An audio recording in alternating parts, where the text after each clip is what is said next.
Welcome to Blizzard Fire. We hope this video helps fire up your solution.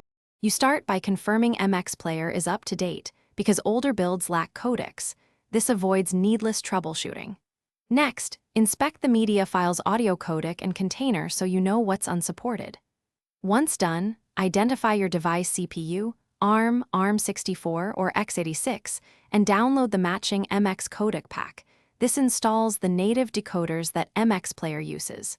Do this now, because installing the correct codec often fixes playback instantly and prevents codec mismatch later in the process. You should install the codec APK you identified, then open MX Player and allow it to use that external decoder. This hooks the native library to the app. After that, go into Settings right arrow decoder and try switching between HW, HW+, and software decoders. Each has different compatibility and CPU load. Make a test play after every switch, because some codecs require software decoding to handle uncommon bit streams. If software decoding works, it confirms a hardware decoder mismatch and guides the next step.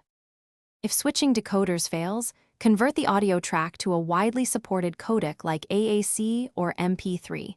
This is quick and guarantees compatibility. Once conversion is done, clear MX Player's cache or reinstall the app to remove stale codec bindings, then retest playback.